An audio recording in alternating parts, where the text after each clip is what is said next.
Reference लेंगे, उसके respect में बाकी सारी क्वांटिटीज को ड्रॉ करेंगे। तो तीनों के क्रॉस वोल्टेज सेम है, तो जैसे सीरीज में करंट को हॉरिजॉन्टल लेते थे वैसे ही यहाँ पे वोल्टेज को हॉरिजॉन्टल लेंगे और उसके रेस्पेक्ट में बाकी सारे करंट्स को हम ड्रॉ करेंगे। फेजर कैसा होगा? फेजर इस टाइप का हो जाएगा कि जो वोल्टेज सेम है तो वोल्टेज को ले लिया हॉरिजॉन्टल, वोल्टेज लिया हॉरिजॉन्टल। इस वोल्टेज के रेस्पेक्ट में कैपेसिटर की करंट किधर है? लीड कर रही है या लैग कर रही है? इसके क्रॉस कैपेसिटर करंट लीड करे, करंट लीड कर रहा है, मतलब लीड कर रही I1 जो 90 डिग्री लीड जो होगा वो 90 डिग्री की होगी, तो ये यहाँ से हो जाएगा I1। यहाँ पे ये वोल्टेज का फेजर है I2 जो है वो लैग कर रहा होगा, I2 लैग कर रहा होगा तो I2 इधर हो जाएगा I2, और I3 जो है वो सेम फेज में होगा। तो ये तो हो गया बिल्कुल इसका आसान फेजर, इसमें कुछ नहीं है, इंडिविजुअल एलिमेंट हैं तो ऐसे ड्रॉ कर देना है। अब जो रिजल्टेंट होगा इसमें, रिजल्टेंट करंट वो क्या होगा? इनके फेजर सम के बराबर। रिजल्टेंट करंट जो होगी इनके फेजर सम के बराबर। तो कोई भी सपोज कर लेते हैं कि I1 is more than I2। If I1 is more than I2 तो ये रिड्यूस हो जाएगा। If I1 is more than I2 तो ऐसे केस में ये रिड्यूस हो जाएगा ऐसे I3 इंटू बी, और ये हो जाएगा I1 माइनस I2, ये हो जाएगी रिजल्टेंट करंट। तो resultant current I is equal to square root of I3 square plus I1 minus I2 का होल स्क्वायर, यही रिजल्टेंट करंट। और यहाँ पे क्या है? करंट लीड कर रहा है, यहाँ पे दिया है, यहाँ पे ये हो जाएगा फेज डिफरेंस I1। तो जो रिजल्टेंट करंट होगी, resultant current is equal to voltage. मान लो ये पीक वैल्यू है, ये तो फेजर में पीक वैल्यू या आरएमएस वैल्यू लेते हैं, मान लो ये आरएमएस वैल्यू, तो वोल्टेज का भी आरएमएस ले लिया, तो ये V डिवाइडेड बाई Z होगा। और I1 I2 I3 क्या होगी भाई? I1 I2 I3 जो होगा वो हो जाएगा, सेम वोल्टेज है, वोल्टेज डिवाइडेड बाई XC, ये क्या हो जाएगा? वोल्टेज डिवाइडेड बाई XL, और ये होगा वोल्टेज डिवाइडेड बाई रेजिस्टेंस। तो यहाँ पे भी रिवर्स करके हम लोग ऐड कर रहे हैं, देखोगे तो I is equal to I3 square, I3 square का मतलब है V square by R square, plus I1 minus I2, I1 मतलब V divided by XC minus V divided by XL का होल स्क्वायर। V कॉमन ले लेंगे, V common लेंगे यहाँ से, तो 1 बाई Z, V कॉमन लेंगे, V कैंसिल आउट है, 1 by Z is equal to 1 by R square plus 1 by XC minus 1 by XL का होल स्क्वायर। आई बात समझ में? तो फेजर वाइज ही ऐड करना है, फेजर वाइज ही ऐड करना है, रिवर्स करके ऐड करना है। तो अब देखो फेजर वैसा जो बताया था कि सीरीज में जो XC XL का फेजर टाइप का आ जाता था, यहाँ पे अगर वैसे इंपीडेंस के लिए सोचोगे तो ये क्या आ रहा है? 1 बाई R आ रहा है, ये 1 बाई XC आ रहा है ना, XC नहीं आ रहा है, ये 1 बाई XC 1 बाई XL है। जबकि वोल्टेज करंट का तो सब कुछ सेम टाइप का फेजर है, करंट इधर है तो वोल्टेज इधर है, बट यहाँ पे ये फेजर 1 बाई R का आ रहा है, 1 बाई XC का। इसका जो रिजल्टेंट होगा वो फाइंड करेंगे, क्योंकि ये तो फेजर क्वांटिटीज है ही नहीं, ये तो हम करंट से रिलेट करके फाइंड कर रहे हैं ना यहाँ पे। तो इसका रेजिस्टेंस हो गया। अब यहाँ पे क्या होगा भाई? इसमें इसमें अगर मान लो ऐसा, तो ये नेट इम्पीडेंस हो जाएगा, समझे? Net impedance sir. हो जाएगा। हाँ सर। मान लो दिया हुआ है कि ये 3 है, इनके रेजिस्टेंसेस जो हैं वो 10 10 10 है, ये 10 10 ओम 10 ओम 10 ओम 10 ओम, तो इक्वलेंट क्या हो जाएगा? 10 ओम 10 ओम 10 ओम सारे, तो ये क्या हो जाएगा? ये कैंसिल आउट हो जाएगा, इक्वलेंट भी कितना हो जाएगा? 10 ओम। कि अगर तीनों 10 ओम इम्पीडेंस सबके 10 ओम है तो इक्वलेंट रेजिस्टेंस 10/3 होता था सीरीज में, उसमें डीसी में। अगर इक्वल रेजिस्टेंसेस हैं, पैरेलल में कनेक्टेड हैं, तो वो 10/3 हो जाएगा। इसमें क्या होगा? Yes sir. इस केस में तो वही 10 हो जाए। हाँ 10 हो जाएगा। तो यहाँ पे आ गया ये भाई, ठीक है, ऐसे फाइंड कर लिया। अब इसमें रेजोनेंस पे क्या हो रहा है? एट रेजोनेंस, जब रेजोनेंस पे XC is equal to XL होगा X is equal to XL होगा तो क्या होगा 1/z, 1 1/12 हो जाएगा। 1/z की वैल्यू हो जाएगी 1/r। तो अच्छा, क्या इस केस में ये 1/z की मिनिमम वैल्यू है? इट इज द दिस, ये जो 1/z एक टर्म है उस टर्म की मिनिमम वैल्यू 1/r है, अदरवाइज तो उससे ज्यादा है। Yes sir. ये इसकी यस सर। मिनिमम वैल्यू है, मतलब z is equal to r maximum. Is maximum value. Maximum. तो करंट विल बी हाँ, तो जब ये मैक्सिमम वैल्यू मिनिमम। है then minimum. Current is minimum, then I is equal to V divided by R जो है ये क्या हो जाएगी, मिनिमम करंट। यहाँ पे भी जब रेजोनेंस होगा तो करंट फ्लो होगी V/R, प्योरली रजिस्टिव होगा, बट वो कैसा होगा, वो मिनिमम करंट होगी। तो रेजोनेंस रेजोनेंस का मतलब ये हुआ कि दोनों की फ्रीक्वेंसीज मैच की, और यहाँ अगर रेजोनेंस होता है तो यहाँ पे सर्किट में सबसे कम करंट जाएगी अगर पैरेलल सर्किट है। तो सीरीज में होता था तो सीरीज में जो है मैक्सिमम करंट फ्लो होती थी, पैरेलल में अगर रेजोनेंस हो गया तो उसमें जो है मिनिमम करंट फ्लो होगी। ठीक है, तो ऐसे फेजर ड्रॉ यस कर देना सर। है, और यस अगर सर। अगर रेजिस्टेंस यस फाइंड सर। करना है तो बस यस ऐसे सर। ऐसे 1/r को ऐड करके फाइंड कर देना है। समझ गए? ठीक है, एक न्यूमेरिकल ले लेते सर हैं इसमें भी रेजोनेंस टाइप का होगा। रेजोनेंस टाइप का क्या, ओमेगा ओमेगा जब उतना अगर पहुंचता है तो इस सर्किट में करंट मिनिमम हो जाएगी। मतलब ऐसा नहीं कि रेजोनेंस होगा कहीं पे तो उसमें हमेशा मैक्सिमम करंट ही डिपेंड फ्लो होगी। उसमें क्या होगा, वो डिपेंड करेगा किस टाइप का सर्किट है वो। अ, ये ले लेते हैं इसको, सब कुछ जो है 50-50 ओम का लेते हैं। इंडक्टर है और ये रेजिस्टेंस है, कैपेसिटर है और ये रेजिस्टेंस है। XL is equal to 50 ohm, R is equal to 50 ohm, XC is equal to 50 ohm और ये R इज इक्वल टू 50 ओम।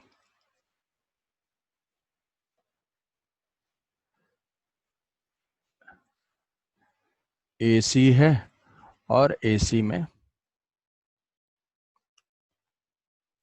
ये 220 200 वोल्ट 50 हर्ट्ज है। फाइंड द करंट अगर वोल्टेज का इक्वेशन ऐसा है 200√2 साइन 100 पाई टी, ये इक्वेशन है, तो करंट का इक्वेशन भी लिखना है दोनों में, दोनों ब्रांचेस में। तो पहले तो इसका Z निकालना होगा। अब इस टाइप का हुआ, एक ब्रांच में एक से ज्यादा एलिमेंट हो गए, दो हो गए, तो इसका जो है Z1 फाइंड करना पड़ेगा। इसका जो है Z1 फाइंड करना पड़ेगा। इसका जो है कुछ इम्पीडेंस Z1 होगा, इसका इम्पीडेंस Z2 होगा, और 1/Z1 plus 1/Z2 is equal to 1/Z होगा, बट वो फेजर वाइज ऐड होगा। उसका होल स्क्वायर। तो ये I और यहाँ पे है I1 और यहाँ सर पे आरसी और एलआर इंडिपेंडेंटली लेके सॉल्व करेंगे क्या? इंडिपेंडेंटली लेके सॉल्व कर सकते हो, इसमें इंडिपेंडेंटली लेके सॉल्व कर सकते हैं, बिल्कुल इंडिपेंडेंटली लेके सॉल्व करेंगे, फिर फाइनली I फाइंड करने के लिए देखेंगे। तो अब इसमें देखो एक एक ब्रांच को लेंगे, पहले मान लो फर्स्ट ब्रांच को लेते हैं। फर्स्ट ब्रांच के बारे में सोचते हैं, तो फर्स्ट ब्रांच के क्रॉस जो है वोल्टेज ये है। फर्स्ट ब्रांच में ये रेजिस्टेंस की वैल्यू, अब बाकी ब्रांच को भूल जाओ, फर्स्ट वाले ब्रांच को देखो, क्या वहां पे फेज कितने का है? फर्स्ट ब्रांच में जिसमें I1 है, इसमें फाई की वैल्यू क्या होगी, पावर फैक्टर एंगल। इसमें जो सर करंट होगी इसमें ईएमएफ लीड करेगा। I1 और V तो ऐसे है, और यहाँ पे ये दोनों तो अब सीरीज में है। इंडक्टर में क्या है, वोल्टेज लीड करता है। Sir 1/√2 power factor. 1/√2, हाँ, कि इसको जो है ब्रांच 1 ले लेते हैं, इसको जो है ब्रांच 2 ले लेते हैं। ब्रांच 1 ब्रांच 1 के लिए फॉर ब्रांच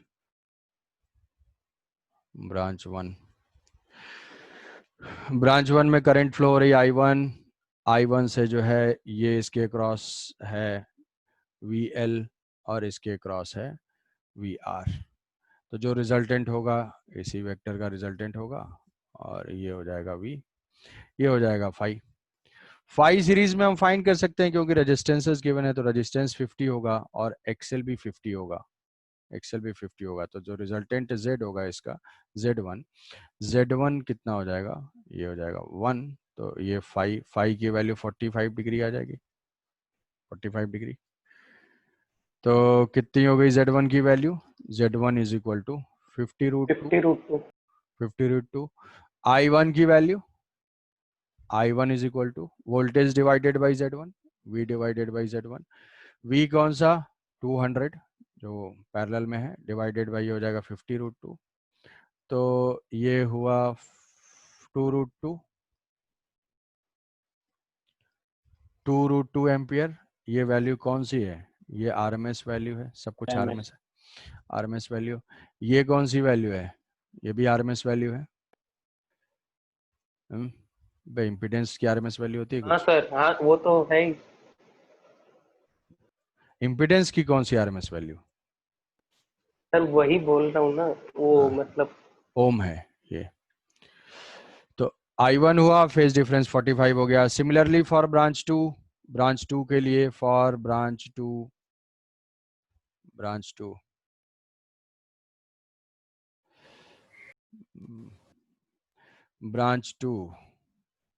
में ये है रेजिस्टेंस है 50 का, कैपेसिटर जो XC है, XC लैग करता है, ये भी 50 है और यहाँ पे इसको ज्वाइन कर देंगे। ये Z2 है, ये फाई जो है 45 डिग्री हो जाएगा, Z2 क्या हो जाएगा, क्या 50√2 होगा, हाँ 50√2 हो जाएगा। I2 is equal to same current 200 divided by 50√2। Phasor wise individual branch का रेजिस्टेंस फाइंड कर लिया, ये भी 2√2 एम्पियर हो गई। अब नेट फाइंड करना है तो दोनों ब्रांच को ऐड कर देंगे phasor wise, I is equal to I1 plus I2। तो वोल्टेज पैरेलल में है तो पैरेलल में वोल्टेज सेम होगा, तो वोल्टेज को हॉरिजॉन्टल पे लेंगे। अब इस वोल्टेज से जो I1 करंट है वो लैग कर रही है, ये है ब्रांच 1 का वोल्टेज और यहाँ पे I1 करंट लैग कर रही है क्योंकि ब्रांच 1 में इंडक्टर है, वहां वोल्टेज लीडिंग पोजीशन कितना π/4 45 डिग्री। तो यहाँ से 45 डिग्री पे हम ऐसे प्लॉट कर देंगे, ये हो जाएगी I1, ये हो जाएगा 45 डिग्री। अब इसी वोल्टेज से फिर I2 को लोकेट करेंगे। I2 किधर हो जाएगा, I2 जो है वो 45 डिग्री लीडिंग पोजीशन में है। किसी को कंफ्यूजन हो रहा है तो यहाँ पे ये जो V अप्लाई किया और ये जो है I2 अप्लाई किया, ये VR हो गया और यहाँ से जो है VC हुआ और ये रिजल्टेंट हो गया voltage V is equal to 5 जो आया है वही है 45। तो इस वोल्टेज से करंट I2 लीडिंग में 45 पे है, तो ये जो है वो लीडिंग में 45 हो जाएगा। I2 की वैल्यू भी 2√2 और I1 की वैल्यू भी 2√2, इक्वल वेक्टर 90 डिग्री, तो ये करंट जो है यस सर, तो 4 हो जाएगा 4 एम्पियर। तो ये यहाँ से 4 एम्पियर, ठीक है। इक्वलेंट इसको लिख लेंगे V/Z1, या इसको हम ऐसे लिख सकते हैं V/Z1, इसको लिख सकते हैं V/Z2। सॉरी, ये Z1 है, ये Z2 है क्योंकि ये I2 है। तो ये 1/Z1 जो 1/Z होगा वो फेजर वाइज हो जाएगा, 1/Z is equal to square root of दोनों परपेंडिकुलर हैं और 50√2 ही है, तो ये 1/Z1 स्क्वायर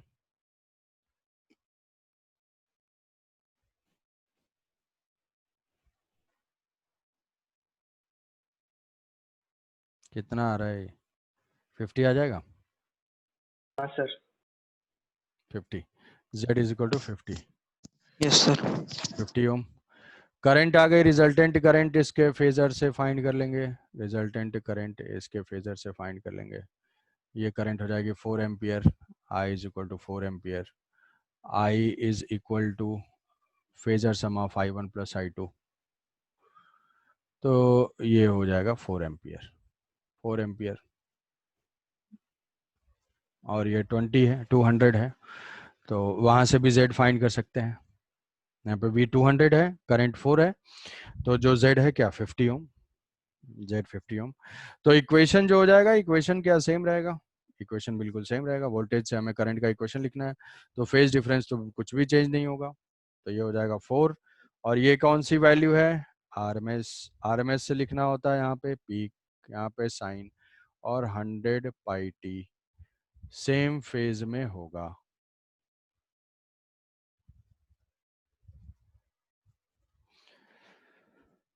तो 2 से ज्यादा एलिमेंट हैं, अगर ये पैरेलल के डायग्राम को कम से कम 2-3 बार ड्रॉ करके सोच सोच के ड्रॉ करना है हर स्टेप पे। जब तक ड्रॉ नहीं करोगे तो ज्यादा से ज्यादा इसमें क्या आ सकता है, फेजर डायग्राम, लीडिंग लैगिंग, कि तुम्हें ऐसा पैरेलल एक सर्किट दे दिया होगा, उसमें सिर्फ इतना पूछा जाएगा कि find the current is leading और लैगिंग, तो ये फेजर डायग्राम ड्रॉ करने से हो जाएगा। सेपरेट ड्रॉ कर लो, अगर एक ही एलिमेंट है तब तो हम एक साथ ड्रॉ कर सकते हैं, अगर एक से ज्यादा एलिमेंट है तो 2 ब्रांचेज हैं, 3 ब्रांचेज हैं, 2 ही आ जाए बहुत है। 2 ब्रांचेज हैं तो दोनों का सेपरेट सेपरेट फेजर बना के फिर उसको ऐड कर देना है। ठीक है, yes sir. Yes sir. Yes sir. ये पैरेलल हो गया भाई। पैरेलल के बाद एक क्वेश्चन लिख लेते हैं, उसका आंसर तुम ही बताते जाओगे, बस फार्मूले का एप्लीकेशन। की रेजिस्टेंस है,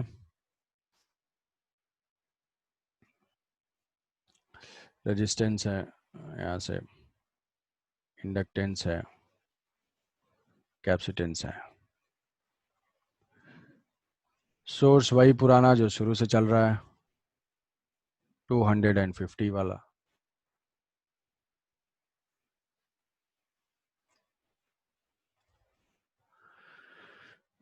तो ये resistance, resistance is equal to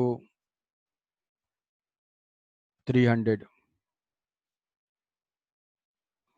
inductance, inductance is equal to 5 by, sir वो जो क्वालिटी फैक्टर आया था ना सर हमारा, सर वो R/L था। R/L, क्वालिटी फैक्टर नहीं, बैंडविड्थ। अच्छा सर बैंडविड्थ था।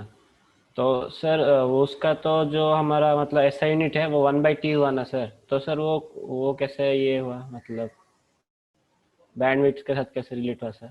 क्वालिटी फैक्टर तो डायमेंशनलेस है। अब बैंडविड्थ, R/L फ्रीक्वेंसी की डायमेंशन क्या होती है, रेडियन पर सेकंड। फ्रीक्वेंसी का 1/टाइम। हाँ 1 बाई टाइम, तो वही आ रहा है ना, हाँ L सर, बाई आर तो बैंडविड्थ और फ्रीक्वेंसी सेम, मतलब ऐसा अरे यूनिट। अरे फिजिकल क्वांटिटी का डिफरेंस लेंगे तो 2 क्वांटिटी का डिफरेंस तो वही होगा ना, प्रिंसिपल ऑफ होमोजेनिटी। अरे हाँ हाँ, क्या हाँ सर, हाँ सर, हाँ सर, सेम क्वांटिटी को ऐड सब्ट्रैक्ट कर सकते हैं। हाँ सर, हाँ सर, ठीक। ये V1, ये V2 और ये V3, ये वोल्ट मीटर्स कनेक्टेड हैं और उनकी रीडिंग है V1 V2 V3, मतलब वोल्ट मीटर्स कनेक्टेड हैं, तो AC अमीटर और AC वोल्ट मीटर। उसके बाद एक वोल्ट मीटर कनेक्टेड है यहाँ पे, हमें सारे वोल्ट मीटर की रीडिंग बतानी है। V4,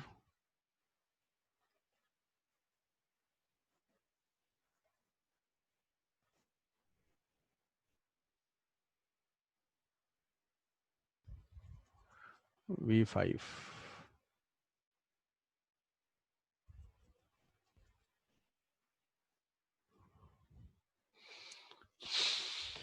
V1 V2 V3 V4 V5।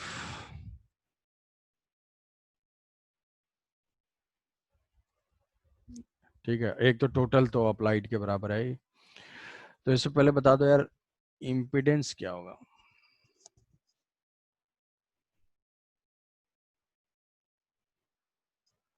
Impedance,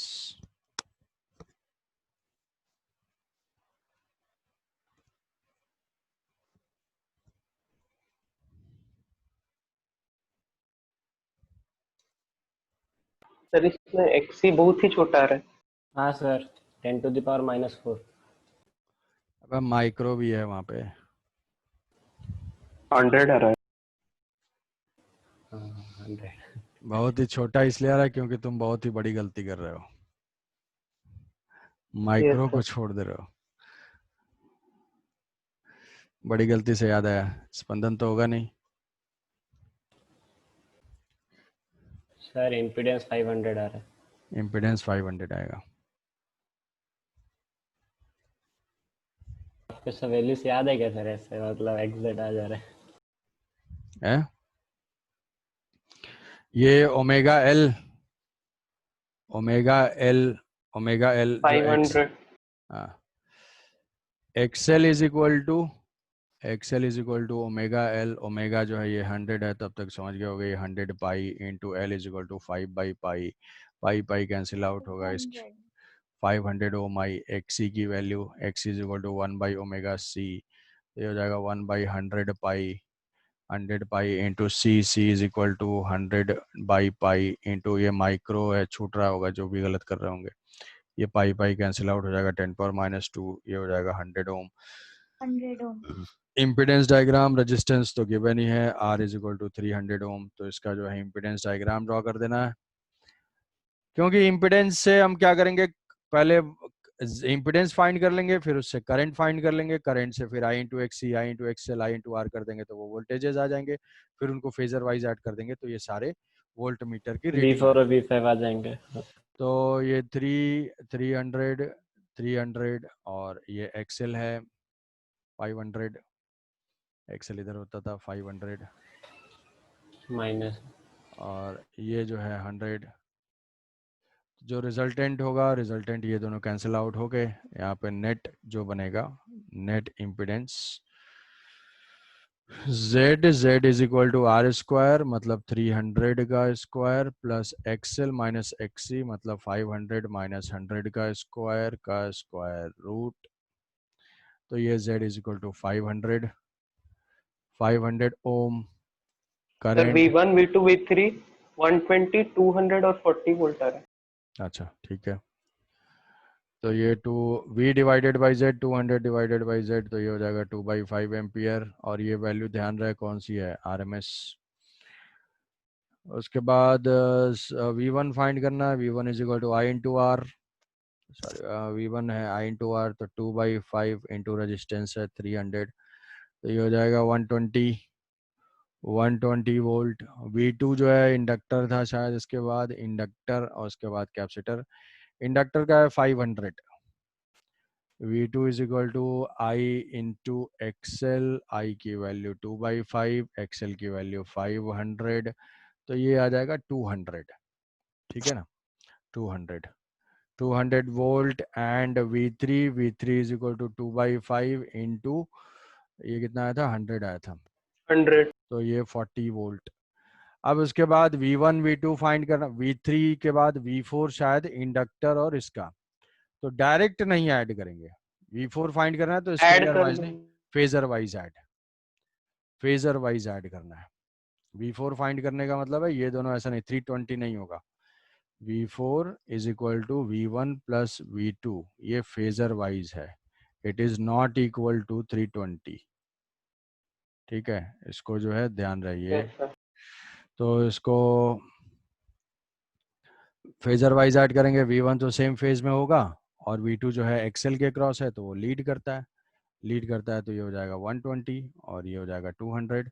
ये रिजल्टेंट हो जाएगा हमारा V4।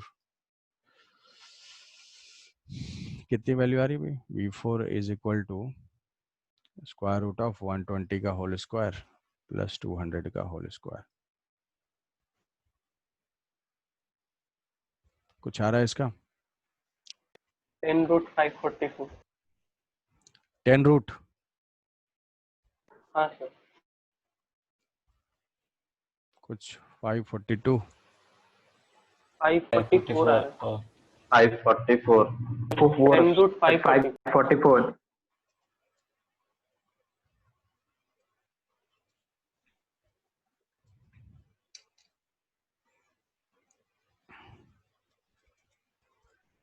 तो क्या 230 के आसपास आएगा?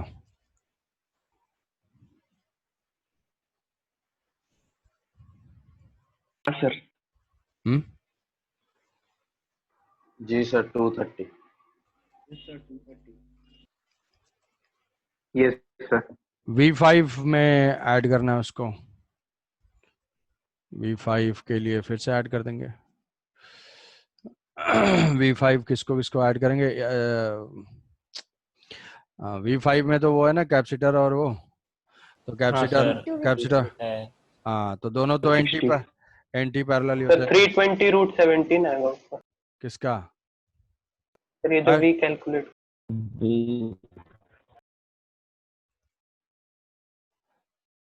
V5 जो है V5 200 और 40, और ये इसका रिजल्टेंट है, तो दोनों एंटी पैरेलल होंगे ना, V2 V3। सर इसका बोल रहा था ये रूट 544 नहीं तो इसका आंसर 230 के आसपास नहीं आ रहा है कुछ? 230 वोल्ट 320 रूट 17 है सर 230 यस है। सर रूट 17 को तो बदलो। V5 ऐसे हो जाएगा, ये हो जाएगा हमारा कौन सा V2, और ये हो जाएगा हमारा V3। V2 is equal to था 200 वोल्ट, और ये आया था 40 वोल्ट। तो जो V5 होगा इन्हीं दोनों का ना, दोनों एंटी पैरेलल हैं, तो V5 is equal to 160 volt. ठीक है। हाँ सर। इंडक्टर कैपेसिटर वाले तो एंटी पैरेलल है ना, फेजर। हाँ सर, π/2 ऊपर और ये π/2 नीचे। तो ये दोनों जो है ऐसे हो जाएंगे। समझ गए? हाँ सर। हाँ सर। ठीक है। Yes sir. तो ये पैरेलल सर्किट भी हो गया, सीरीज भी हो गया, रेजोनेंस भी हो गया, सब कुछ हो गया।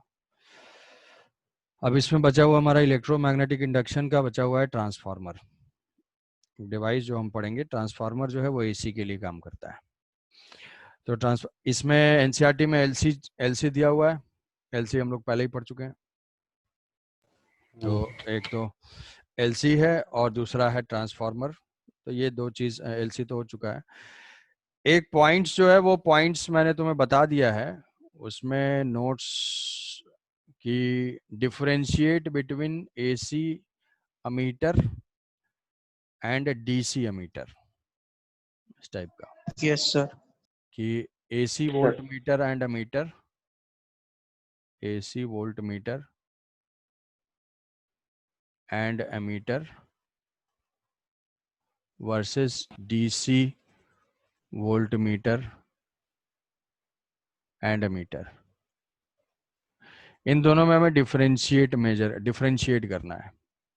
तो ये क्या है? ये हीटिंग इफेक्ट के ऊपर बेस्ड है। अगर हाँ सर, रेड हॉट दो तीन जो है, दो तीन पॉइंट्स उसमें है, वो बताया हुआ है, उसको एक बार कॉपी में अपने लिख लोगे, नहीं तो पिछला वाला नोट्स होगा तो वहाँ पे थोड़ा डिक्टेट करवा दिया था, पीडीएफ जो गूगल ड्राइव में है।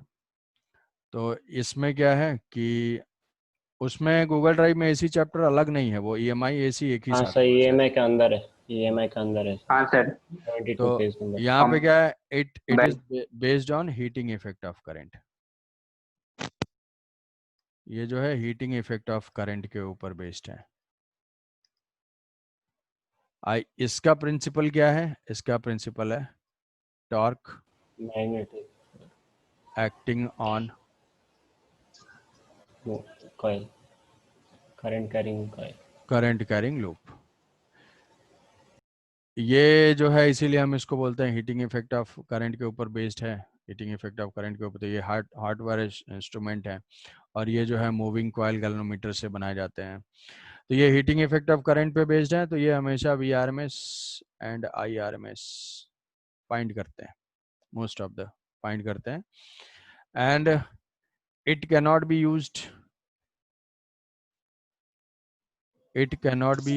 Used for AC because yes sir. ये AC के लिए, it cannot be used for AC because AC rapidly changes the direction. AC rapidly changes the direction.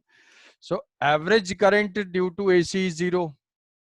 Hence DC ammeter और वोल्ट मीटर और moving coil based ammeter and volt metre, moving coil galvanometer, MCG था, MCG जिसको हमने current electricity में पढ़ा था, जो NCERT में इसमें है, मैग्नेटिक इफेक्ट ऑफ करंट में है। Moving Yes, coil sir. Galvanometer Moving से हम एसी बनाते थे, अमीटर बनाते थे, अमीटर बनाते थे पैरेलल में एक शंट रेजिस्टेंस को कनेक्ट करके, पैरेलल में Yes, sir. शंट रेजिस्टेंस को और मूविंग कॉयल गैल्वेनोमीटर से वोल्ट मीटर बनाते थे, वहां पे गैल्वेनोमीटर को के साथ एक लार्ज रेजिस्टेंस सीरीज में कनेक्ट कर देते। सीरीज में कनेक्ट। यस ठीक सर। है। इसके ऊपर क्वेश्चन जो जी है two N minus G into N minus और N minus one into G, N times जो है वो तुम्हें आइडेंटिफाई करना है, देखना है कि कितने टाइम्स मुझे रेंज बढ़ानी है। आई से एन आई अगर जाना है तो यहाँ पे G by N minus one और यहाँ पे G into N minus one resistance add करना है। एन देखोगे अगर 1 एम्पियर इनिशियली है, 10 है तो एन की वैल्यू 10 हो जाएगी, 1 से जो है 11 है तो एन की वैल्यू 1.1 होगी, मतलब एन का मतलब इंटीजर नहीं होना है।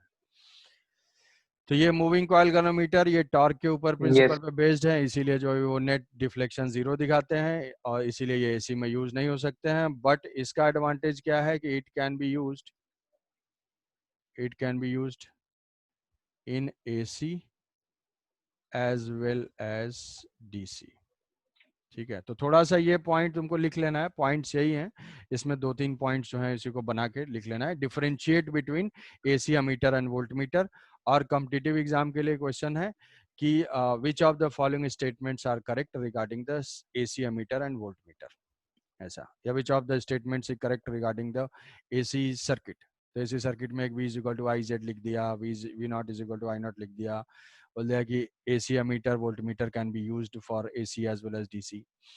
तो इसके लॉजिक जो है ये है, तो इसमें 3 पॉइंट्स मिनिमम है, एक बार नोट्स रेफर कर लोगे। तो नेक्स्ट क्लास में हम लोग पढ़ेंगे, नेक्स्ट क्लास के लिए तुम्हारे पास आज तो सैटरडे है, संडे को फ्री रहोगे, तो संडे को क्या करना है कि चैप्टर नंबर 5 थोड़ा पढ़ना है, अर्थ मैग्नेटिज्म। हाँ सर। Yes sir. ठीक है, तो यस सर। हम लोग ट्रांसफार्मर पढ़ेंगे, ट्रांसफार्मर के बाद अर्थ मैग्नेटिज्म, बार मैग्नेट, ये हालांकि अभी तो रिमूव हो चुका है, अर्थ मैग्नेटिज्म ही है सिर्फ सिलेबस में एट प्रेजेंट हिसाब से, बार मैग्नेट, और बार मैग्नेट के बाद magnetism of matter, magnetism of matter और मटेरियल, फेरोमैग्नेटिक, डायमैग्नेटिक, पैरामैग्नेटिक। तो अभी तो सिर्फ ये प्रेजेंट है, इसीलिए पहले इसको पढ़ लेंगे और ये दोनों भी पढ़ेंगे। ठीक है, बार मैग्नेट क्योंकि हमें कंपेयर करना है सिर्फ इलेक्ट्रिकल वाले से सब कुछ कंपेयर करके याद करना है, तो बार मैग्नेट और इलेक्ट्रिक डाइपोल के बिल्कुल सेम रिजल्ट हैं। और उसके बाद मटेरियल में जो है, मटेरियल में कुछ टर्म्स हैं जिनको समझना है। मटेरियल हो चुका है, पढ़ाया गया है कि यूट्यूब